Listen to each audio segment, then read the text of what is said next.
մենք նախօրեին առիթ ունեցանք անդրադառնալու վերջին իրադարձություններին,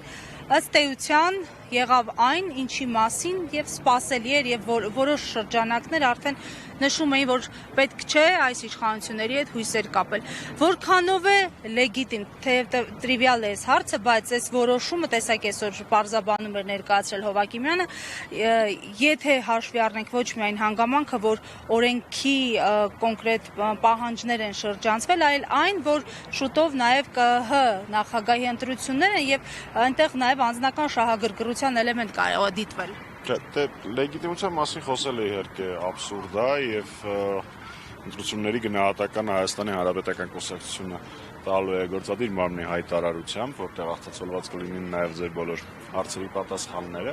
Վահագն Հովակիմյանի եսօրվա պարզաբանումը շատ հետաքրքիր էր, ինքան աբսուրդային է եղել երեկվա որոշումը, որ ժամանակը չի բավարարել այդ հիմարությունները հորինելու։ Մի գիշեր նստեմ մտածել են նոր են այդ հիմարությունը, այնտեղ արդեն ծիծաղը առաջացնում ես ամեն ինչը, որովհետև ինչ հաշակում է Հայաստանի Հանրապետության քաղաքացիների որոշումը բանի տեղ չդնել։ Ես ուղղակի ուզում եմ, որ բոլորը ֆիքսեն։ Փաշինյանը ասում է հետևյալը, ես թքած ունեմ, դուք ինչ եք ասում։ Բոլորը դիմադիր, ընդդիմադիր, նախկին, կարևոր չի, ես թքած ունեմ։ Հաջորդ ինչ անելու, սահմանադրական բարեփոխումներ անելու թագավոր չէ, Փաշայի կոչում է տալու իրան։ Իզուր տվեցի ես այդ գաղափարը իրան, կարող է ինքը դառնա Փաշա Փաշինյան, սահմանադրությունով անցկացնեն, տենց ֆիքսեն, որ Հայաստանում իշխանությունը պատկանում է Փաշա Փաշինյանին։ Ինչ վատավոր։ Պարոն Ամիջանյան, ասում են ընդդիմադիրներ չեն, հանցագործներ են, ասում են ընդդիմությունը լեգիտիմ չի։ Դուք լուրջ դեմքով, դուք կարում եք, որ ես հիմա դուք լուրջ դեմքով, ես լուրջ դեմքով այդ հիմարությունները մեկնաբանեմ, ընդ որում դուք նկատեցիք, որ իրանց մոտ հանձնարարական փոխվեց։ Ընտրությունների հաջորդ օրը Ալեն Սիմոնյանը լայվ մտավ ու ասեց, դե եկեք, պարլամենտարիզմ, ես ինչ։ Հետո հանկարծ դարձավ, որ ոչ մեկ ոչ մի ձայն չունի, ընդդիմության ոչ մի մարդ ոչ մի ձայն չունի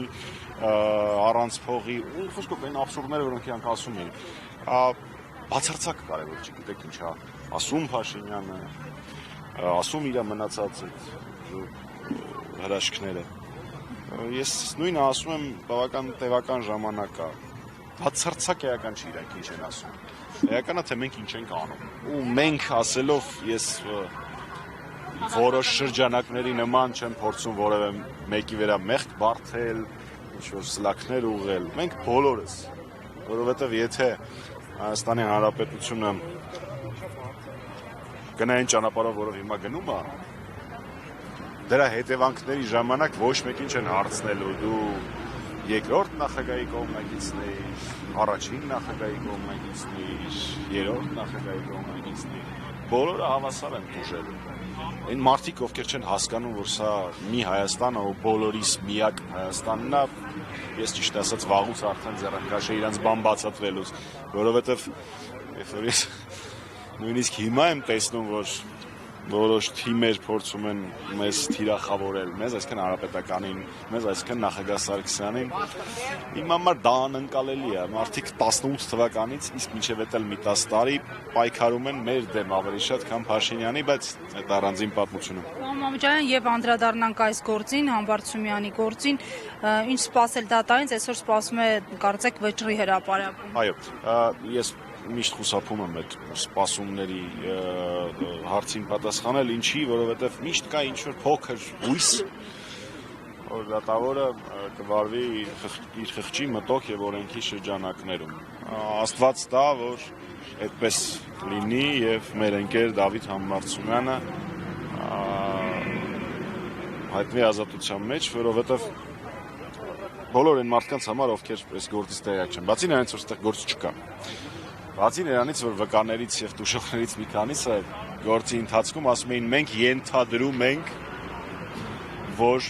պարոն Համբարձումյանը այսինչ բանն է արել, այդ բառացի ցուցմունք է, դատարանում է հնչը, ասում է տեսել ես այսինչ բան, ասում է չէ, ինձ թվաց տենց անելու։ Մի խոսքով, այստեղ գործ չկա, այս գործը ժամանակին կարվել է այն տրամաբանությամբ, որպեսզի կասեցվի Դավիթ Համբարձումյանի, ով հանդիմության միացյալ թեկնածուն է իմպիչմենտի, դեռևս շարունակում է լինել 8-րդ գումարումով քանի դեռ գոյություն ունի, բացառապես իրեն պատժելու չթողելու քաղաքականությամբ զբաղվել։ Իրենք իրենց արշինով էին չափել Դավիթին, մտածում էին, որ կարողանան վախեցնել, Դավիթը իմանալով, թե ինչ է իրեն սպասվում, գործողումը ընդհատեց եւ վերադարձավ Հայաստան։ Նաեւ մեր բոլոր այն քաղաքացիների համար, որոնք քաղաքականության մեծ սիրահար չեն եւ շատ մանրամասն չեն հետեւում, ասեն նմանօրինակ հոդվածներով նորից Դավիթը կապ չունի այդ հոդվածի հետ, բայց նմանօրինակ հոդվածներով այն նույն դատավորը, որը Դավիթին կալանք ա տվել, երբևէ նմանօրինակ վճիռ չի կայացրել, երբևէ մի անգամ ա կայացրել, այն էլ զենքի կիրառումով, բանով, մի խոսքով տոնց, գրեթե տերորիստական ակտ ա եղել այդ դեպքում։ Մի բան էլ հիշեցնեմ, սիրելի քաղաքացիներ, եթե Դավիթի վճիռը, որը ապօրինաբար նախորդ դատավորը կայացրել էր, լիներ ընդամենը 2 ամսով քիչ, այսինքն ոչ թե 6 տարի, 2 ամիս, այլ 6 տարի, ապա Դավիթը կանցներ ամնիստիայի համաներման տակ, բայց հատուկ հանկարծակի, դες ոնց է ստացվում, էլի որ հենց 6 տարի 2 ամիս էր պետք, հենց 6 տարի 2 ամիս տվեցին։ Ես չեմ ասի թե ինչ ակնկալիքներ ունեմ դատարանից, Աստված առաջ, հուսամ իմ ընկերը կլինի ազատության մեջ մի քանի րոպեանից։ Անամիջենին եւ եւս մեկ հարցընտրությունների հետ կապված այս պահին քննարկում է մանդատներ վերցնելու, չվերցնելու, փողոց դուրս գալու եւ այս այլ հարցեր։ Ձեր խորհուրդը որն է միասնական։ Ես այս պատասխանը տվել եմ երևի արդեն բոլոր լրատվականներին Հայաստանում։ Ես իմ գործընկերներին խորհուրդներ տալիս եմ հեռախոսով։ Տալիս եմ այն ժամանակ, երբ որ խորհուրդը դա հարցնում են։ Իմ ընդդիմադիր գործընկերների հետ մամուլով շփվելու հաճույքը ես չեմ հասկանում, ես այն ընդդիմադիրներից չեմ, որ փորձում է ընդդիմադիրների վրա, այլ ընդդիմադիրների վրա քաղաքական դիվիդենդ շահել։ Ես քաղաքական դիվիդենդներ շահելու նման կեղտոտ եղանակով կարիք չունեմ։